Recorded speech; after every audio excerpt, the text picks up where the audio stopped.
თუ ჩინეთის პირველი იმპერატორები დედამიწაზე შორეული კოსმოსიდან ჩამოვიდნენ, ეგვიპტური ცივილიზაციის წარმომადგენლები ემიგრანტები იყვნენ მარსიდან. ამ ჰიპოთეზის ავტორებს მთავარ მტკიცებულებად მარსზე აღმოჩენილი პირამიდები და სფინქსის სახე მოჰყავთ, რომელიც ეგვიპტეში არსებული პირამიდებისა და ქანდაკებების ასლია.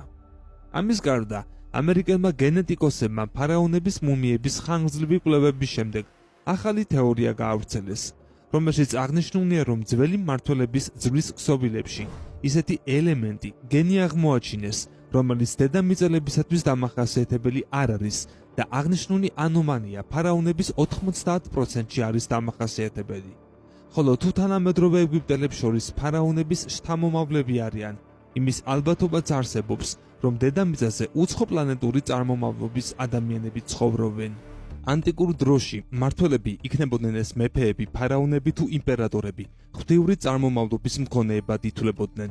ერთი წუთით დავფიქრდეთ და გავიხსენოთ გაფრენის პროცესში მყოფი კოსმოსური ხომალდის, ცეცხლისა და მეტალის ეს ჰარმონიული სინთეზი, რომელიც ზეცისკენ მიემართება.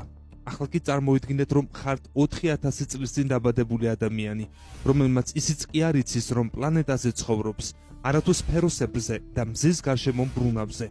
შენმა ხალხმა დამწერლობა სულ ახლახან გამოიგონა, ხოლო ყველაზე დიდი ტექნოლოგიური ქმნილება სამყაროში ბორბალია.